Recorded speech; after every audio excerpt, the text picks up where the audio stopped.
বাংলাদেশের সাংবিধানিক যে প্রতিষ্ঠানগুলো রয়েছে সেই সাংবিধানিক প্রতিষ্ঠানগুলোকে আমরা যখন একটি নতুন বাংলাদেশে সংস্কার নিশ্চিত করতে চেয়েছিলাম, দুদকে সংস্কার নিশ্চিত করতে চেয়েছিলাম, বিচারালয়ের সংস্কার নিশ্চিত করতে চেয়েছিলাম, পুলিশ প্রশাসনের সংস্কার নিশ্চিত করতে চেয়েছিলাম, সাংবাদিক ভাইদের সংস্কার নিশ্চিত করতে চেয়েছিলাম, ব্যবসায়ী ভাইদের সংস্কার নিশ্চিত করতে চেয়েছিলাম, ব্যাংকিং খাতে সংস্কার নিশ্চিত করতে চেয়েছিলাম, সেখানে হলো মাননীয় প্রধানমন্ত্রী তার চিরচরিত অভ্যাস হাওয়াবাগানের ভাই বোনেদেরকে নিয়ে এসেছে, কাউকে দুদকে বসিয়েছে, কাউকে বাংলাদেশ ব্যাংকে বসিয়েছে, কাউকে বিচারালয়ে বসিয়েছে, কাউকে হলো পুলিশ প্রশাসনে বসিয়েছে, কাউকে হলো পার্লামেন্টে নিজে মুখ বন্ধ করে তাকে হলো তার গ্রিন কার্ড দিয়ে বলেছে তুমি যা ইচ্ছা বাংলাদেশের মানুষের সাথে গাদ্দারি করতে পারো, তোমাকে আমি গ্রিন কার্ড দিয়ে দিলাম।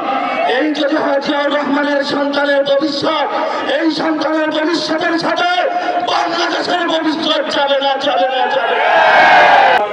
যাদের হাতে আগামীর মা বোনদের নিরাপত্তা নিশ্চিত, যাদের হাতে বাংলাদেশে মানুষের অধিকার নিশ্চিত, প্রিয় বাংলাদেশ, আপনারা জানেন যে নির্বাচনটি হয়েছিল সেই নির্বাচনের মাধ্যমে গত 17 বছর আমরা অপেক্ষা করেছিলাম বাংলাদেশে গণতন্ত্র প্রতিষ্ঠা হবে, কিন্তু 12ই ফেব্রুয়ারি বাংলাদেশে যেটা প্রতিষ্ঠিত হয়েছে সেটা গণতন্ত্রের বদলে বাংলাদেশে জিয়াতন্ত্র প্রতিষ্ঠা করা হয়েছে।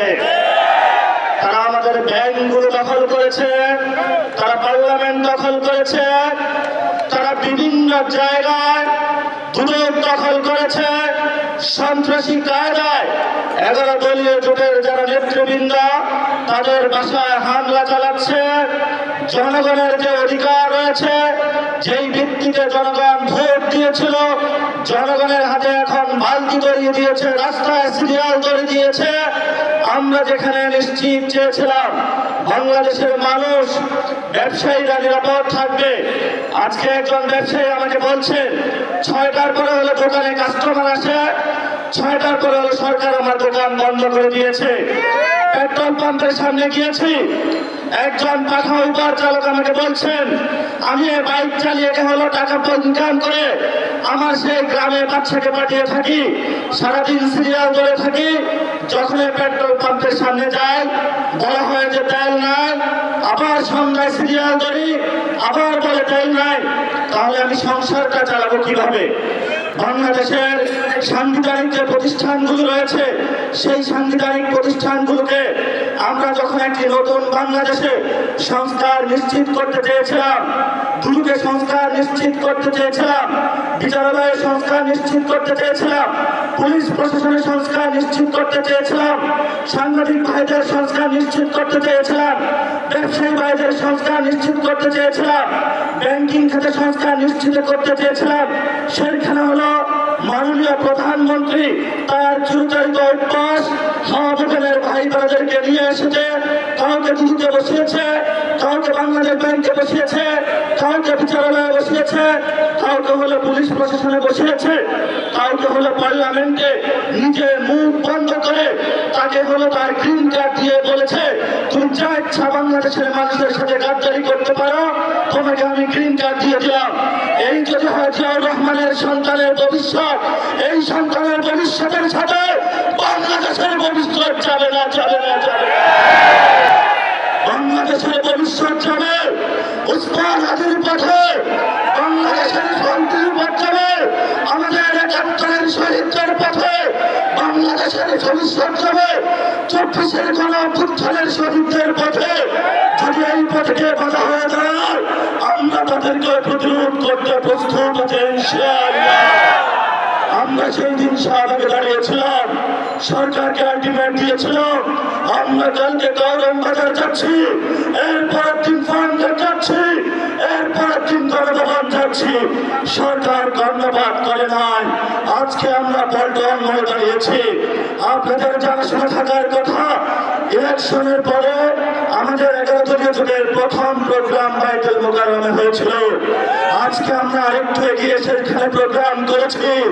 ইনশাআল্লাহ আমাদের এই মিছিল যদি সরকার সঠিক পথে না আসে, জনগণের গণভোটের রায় বাস্তবায়ন না সংস্কার প্রক্রিয়া বাস্তবায়ন না করে, জনগণের অধিকার নিশ্চিত না করে, দ্রব্যমূল্যের দাম না কমায়, জ্বালানি সংকটের নিরসন না করে এবং বিচারালয় থেকে শুরু করে সকল যে জায়গায় সরকার গুন্ডা সন্ত্রাসী হাওয়া বদলের লোক বসিয়েছে, গণতান্ত্রিক প্রক্রিয়ায় সরকারের সেই প্রতিষ্ঠানগুলোকে জনগণের কাছে যদি ন্যস্ত না করা হয়, আমাদের এই মিছিল পরবর্তীতে কাটায় যাবে। এক এক করে সরকার যে পরিকল্পনা করছে বাংকার বানানোর জন্য, আমরা সেই বাংকারে গিয়ে উপস্থিত হব। সেই স্বাধীনতার আওয়াজ দিয়ে আমাদের এই মিছিল চলবে, আজাদির সংগ্রাম চলবে। আপনারা দেখেছেন পার্লামেন্টে আমরা যেমন ডিসিপ্লিন, রাজপথ ডিসিপ্লিন। সরকারের প্রশাসনের বাইরেকে বলবো আমরা এখানে ডিসিপ্লিন কায়দায় আছি, ভবিষ্যতেও থাকবো। অতীতে যেই ধরনের জনহয়রানিমূলক প্রোগ্রামগুলোতে কোনো কর্মসূচি আপনারা বাস্তবায়ন করেছিলেন, সেইভাবে যদি কোনো কিছু করা হয় আপনাদের সাথেও আমাদের প্রতিহত হবে ইনশাআল্লাহ। আপনারা আমাদের ভাই যারা মিডিয়া পড়ে আছে, আমরা জানি আপনাদের যারা মালিকবৃন্দ রয়েছেন অনেক জায়গায় গিয়ে তারা তাদের আত্মসমর্পণ করেছেন, কিন্তু যারা সাংবাদিক ভাইরা যারা আপনারা আজকে এখানে ক্যাম্পে চলে আছেন, যারা রিপোর্টিং করছেন, যারা স্টাফ রিপোর্টার আছেন, যারা বিভিন্ন নিউজে এক্সিকিউটিভ পদে আছেন, আপনারা কিন্তু কারো কাছে মাথা বিক্রি করেন না, এটা আমরা জানি। আপনারা শহীদদের পথে আছেন, আপনারা আহতদের পথে আছেন, আপনাদের লড়াই জারি থাকবে। সচিবালয়ে যারা আছেন, আপনারা রাজপথে যে মানুষগুলো যুদ্ধ অবতীর্ণ হয়েছে এবার তাদের সাথে থাকবেন। সাথে সাথে যেই ব্যবসায়ীরা গুলশান অফিসে সিরিয়াল দিয়েছেন এখন আমাদের কাছে এসে কান্না করছেন, কান্না তখনই আমরা শুনবো যেদিন আপনারা গুলশান অফিসের লাইন বন্ধ করে জনগণের কাছে আসবেন, তবে আমরা আপনাদের ওই দিন কথা শুনবো। তারেক রহমানের কাছে আপনারা ভরসা দিয়েছেন, সকল প্রোডাক্ট কিন্তু তারেক রহমান কিনতে পারবে না। যদি কনজিউমার বলেন, কনজিউমার কিন্তু আমরা। যদি ভবিষ্যৎ আপনাদের নিরাপত্তা নিশ্চিত করতে হয়, নিরাপত্তা নিশ্চিত কিন্তু আমরাই করব। ভবিষ্যৎ বাংলাদেশের যে আজাদী সংগ্রাম, মুক্তির সংগ্রাম, গণতন্ত্রের সংগ্রাম, জিয়াতন্ত্র থেকে মুক্তির যে সংগ্রাম, জিয়া ফ্যামিলিকে বাংলাদেশ থেকে, বাংলাদেশের মানুষকে জিয়া ফ্যামিলি থেকে উদ্ধারের জন্য যে সংগ্রাম, সেই সংগ্রামে সবাই ঐক্যবদ্ধ হবেন, রাজপথে থাকবেন, লড়াই চলবে দুর্বার গতিতে। আসছে ফাগুনে, বসন্ততে, আগামীর দিনগুলোতে দ্বিগুণ, তিনগুণ, চতুর্গুণ হয়ে ইনশাআল্লাহ আমরা মাঠে ফিরব। ইসলাম ইনকিলাব জিন্দাবাদ, আজাদী জিন্দাবাদ।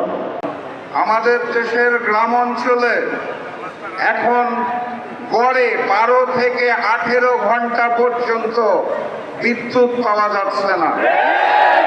দ্রব্যমূল্যের ঊর্ধ্বগতিতে সাধারণ মানুষের দিন খুব কষ্টে কাটছে।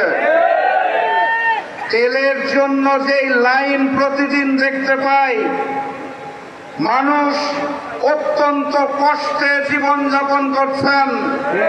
সেই সময়ে সরকার আমাদেরকে বলতে চায় জ্বালানির পর্যাপ্ত মজুদ রয়েছে। সরকারকে কঠিন ভাষায় কথা বললে তো কালকে আবার ভাষায় হামলা করবে।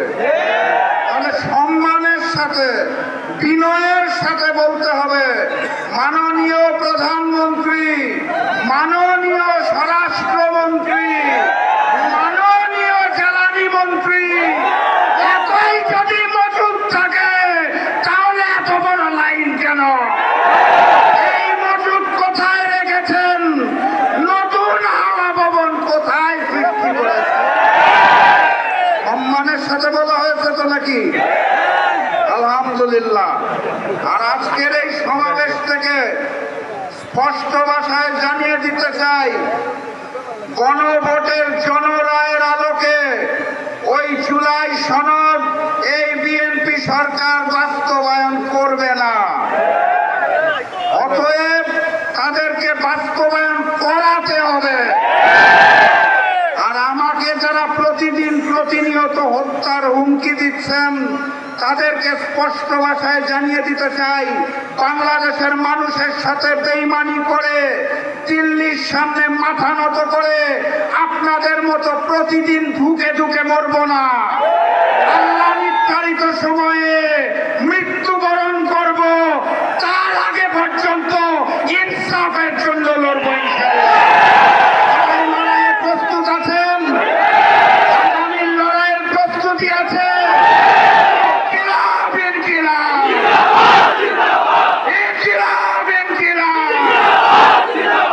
দেখা হবে বিজয়, বিজয়ের পথযাত্রা শুরু জীবন অথবা মৃত্যু। আসসালামু আলাইকুম।